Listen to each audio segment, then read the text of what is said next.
I am Ferdinand Marcos, and I am the President of the Republic of the Philippines.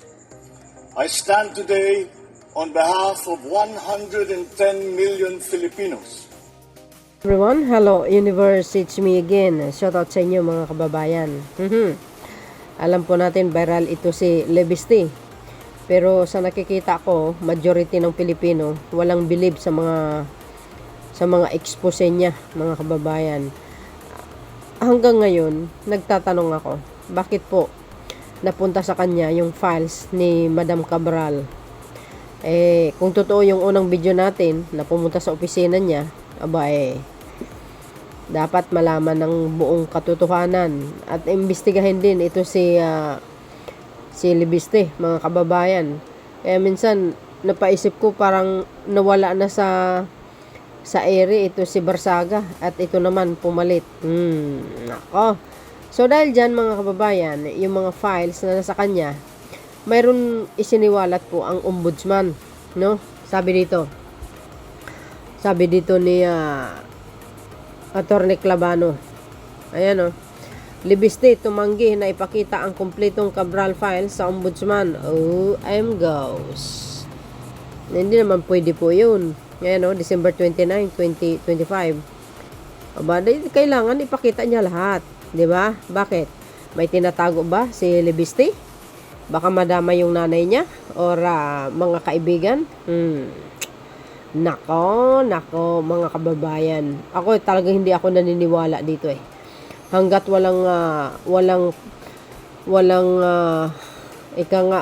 pruweba na nagpapatibay na totoo yung mga sinasabi niya. Maniniwala lang ako kung ombudsman ang maglabas at ang korte ang maglabas o kaya yung DOJ, doon na ako maniniwala. Pero kung kay Lebiste, nako po, mahirap na guys. Ito, in-upload ko lang para ma-inform kayo, no? Shoutout sa mga Marcos Loyalist supporters, Filipino and OFW. Kasi ang lumalabas dito, ito si Lebiste, parang pinipili lang yung tinitiran niyang mga politician, di ba? So dahil dito mga kababayan, panoorin niyo po itong sinabi ni Attorney Clavano ng Ombudsman, mga kababayan. Sabi diyan, Good morning everybody. I would like to issue the statement on the so-called Cabral files. I would like to start by saying that the Office of the Ombudsman recognizes the heightened public interest, the commentaries, and even speculation surrounding the so-called Cabral files. We reiterate that the shared objective of all concerned institutions and even individuals should be very clear at this point. We need to establish facts. We need to uphold transparency, and we need to hold accountable any individual found to have committed any wrongdoing. So all our actions must lead to this. And so at this point, the office deems it necessary to clarify a few things. First of all, the Office of the Ombudsman has actually been approached by multiple sources claiming to possess copies of the supposed Cabral files. These claims underscore and really highlight the importance of distinguishing between original evidence on the one hand and secondary or third-party copies on the other hand. Second, the best and most reliable source of documents are actually the agencies and individuals who had custody, who had control and even authorship of the computers, the storage devices, and the files themselves. Evidence that is derived directly from these sources will naturally carry far greater evidentiary value than copies that are circulating outside official custody. Third, the office emphasizes that soft copies of documents held by third parties, especially those in the format of Word or Excel, inherently lose evidentiary credibility as they are susceptible to alteration, incomplete context, or manipulation. As such, these materials cannot, by themselves, be treated as conclusive evidence. Next, after Congressman Leandro Leviste publicly claimed to possess the complete list in the supposed Cabral files, investigators from the Office of the Ombudsman approached him as a matter of prudence and diligence while the former Undersecretary Kathy Cabral was still alive and was actually represented by counsel at that time. During this engagement, Congressman Leviste presented only limited portions of the list, responsive, in fairness, to specific inquiries. But he did not present the entire set of files he claimed to possess, even when asked to do so. This will differ from the Congressman's public statements suggesting that the full Cabral files had already been shown to or reviewed by the Office of the Ombudsman. At present, the Central Processing Unit, or the CPU, is now secured, sealed, and under the custody of the Office of the Ombudsman. And the office considers this a critical development as it allows the investigation to proceed on the basis of an original digital piece of evidence. And so now, as an update, the office is preparing to conduct a digital forensic examination of the CPU of the former USEC.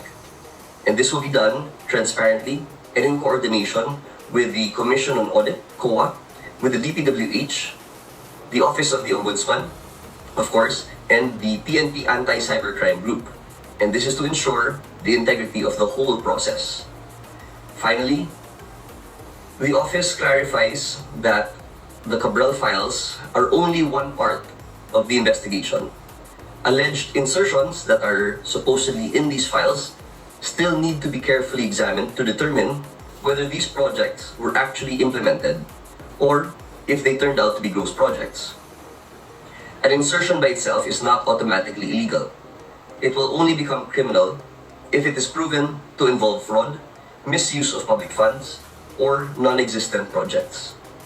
So the Office of the Ombudsman respectfully asks everybody to allow the investigation to move forward, guided by real facts, credible evidence, and of course, due process. I hope this statement has clarified a few things that may have been muddled in speculation. Maraming salamat po and happy holidays to everybody. So yun, mga kababayan, napakinggan nyo. Ang tanong, bakit nga ba limitado lang yung mga files na ipinakita ni Leviste? Mayroon ba siyang tinatago? So kailangan yun, guys. Iimbestigahin siya Kasi may sinabi dito. Sabi dito kasi mga kababayan, ayan ng Abante News. Sinabi ni Assistant Ombudsman Miko Clavano na hindi umano ipinakita ni Batangas 1st District Representative Leandro Leviste ang buong set ng sinasabing mga file na pag-aari ng yumaong dating DPWH Undersecretary na si Maria Catalina Cabral nang lapitan siya ng mga investigador habang nabubuhay pa ang opisyal. Ayon kay Clavano, limitado lamang ang ipinakita ni Leviste na bahagi ng listahan taliwas sa pahayag ng mambabatas na naipresenta umano sa Office of Ombudsman ang buong Cabral files. Sa tingin nyo kaya, mga kababayan, may tinatago ito? Tapos ngayon, pinipilit niya si Secretary Dizon na ilabas itong mga, yung mga files na ito. Sinabi naman ni Secretary Dizon na wala pa naman daw siyang nakikitang files na authentic. Diba? Sabi dito, guys,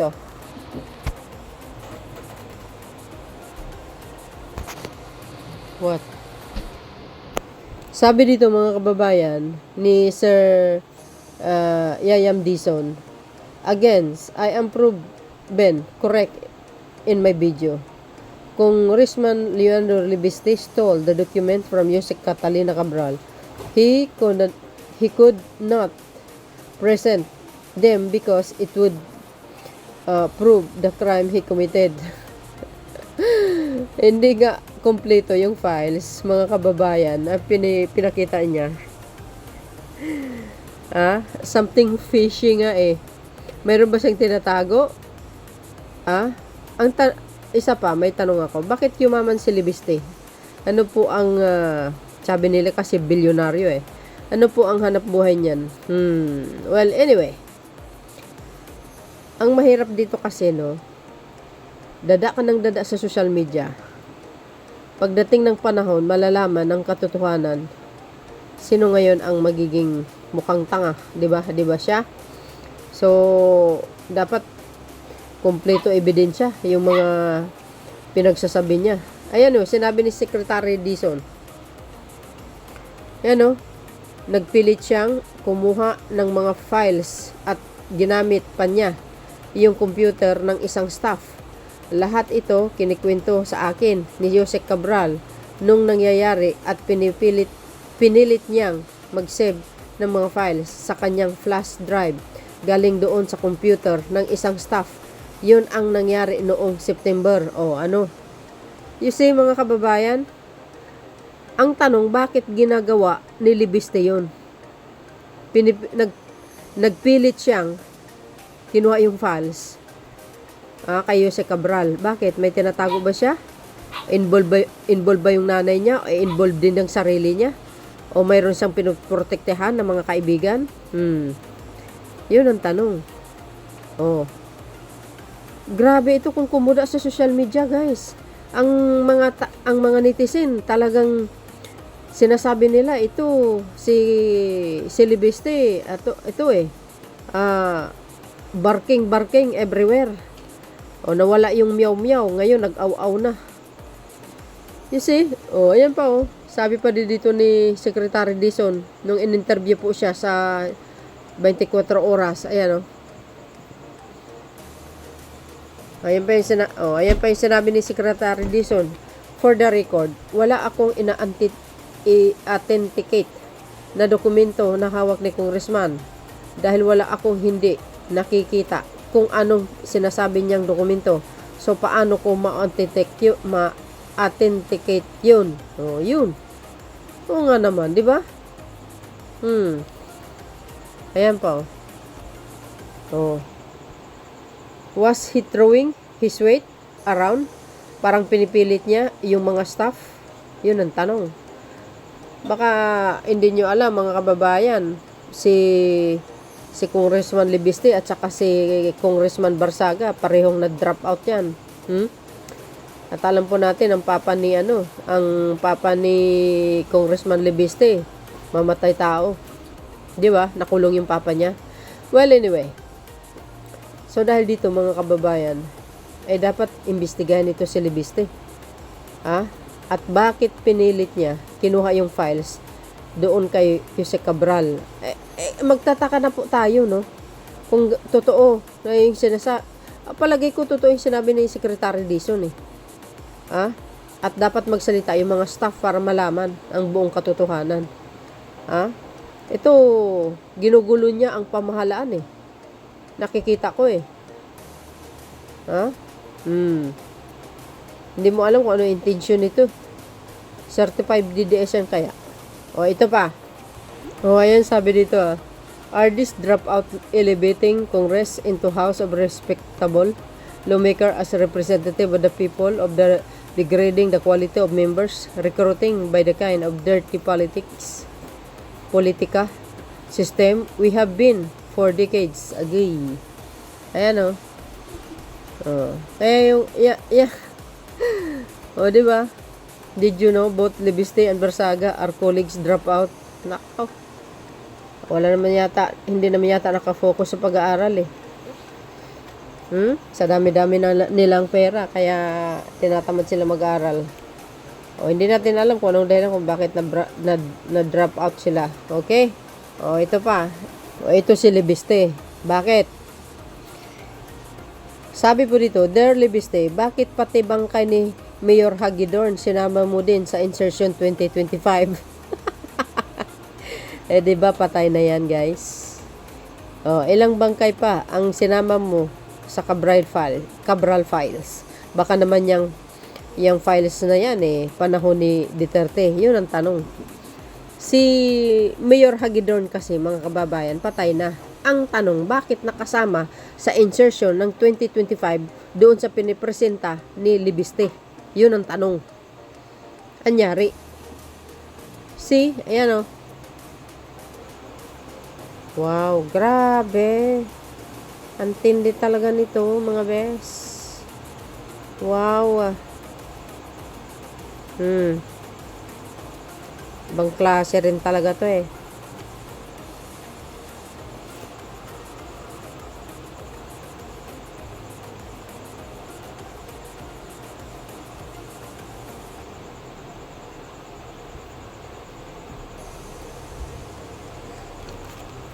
Diba? Ayan o. Biro mo, Edward S. Hagedorn. Wow. Ipatay na yung tao, ba't nandyan sa listahan niya? Ang tanong, anyari? Kaya nga eh, may mikos-mikos talaga itong ano ni Libiste. Ayan o, si Mayor Hagedorn. Oh. Diba? 2 years ago. Ito pa. Oh. Yun ang tanong, bakit isinama ni Mayor Libiste, ni Congressman Libiste yung mga patay na sa kanyang mga files? Diyan pa lang, sablay na siya eh. O, ito pa. Fact check.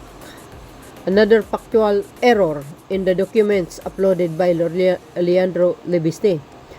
O, nakasama po siya sa listahan. Kahit patay na po yan.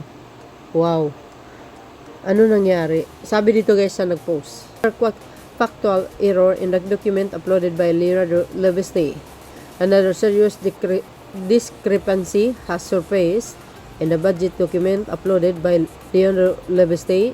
The table of fiscal year 2025 DPWH budget by DOLD summary list Marisol Tots, C. Panotes, Representative of Camarines Norte 2nd District under the 19th Congress. Ayan o. This is factually incorrect. Marisol Tots C. Panotes passed away on April 29, 2022. She was never a member of the 19th Congress, which is begin in July 2022.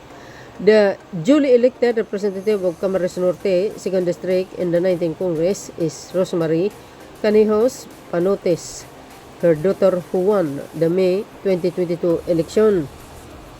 This means the documents name a deceased individual as a sitting lawmakers, a business error that should be impossible in authentic fiscal year 2025 GAA related file.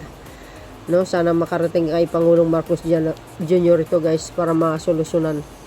Taken together with the inconsistencies already identified, this raises serious question about the accuracy verification and provenance of the documents being circulated. Basic facts matter. If names, date, and representative are wrong, the entire documents deserving scrutiny. Ayan. Patay na, isinama niya pa sa files niya. So, ibig sabihin, may mikos-mikos. Yan dapat ang imbestigahan po ng pamahalaan. Si Libiste. Oh, dahil for sure, tama yung sinabi ng ombudsman, si Atty. Clavano, limitado lang po ang sinumiti niya. Aba, parang may red flag na dun. So, yun mga kababayan, anong kapalagayan nyo?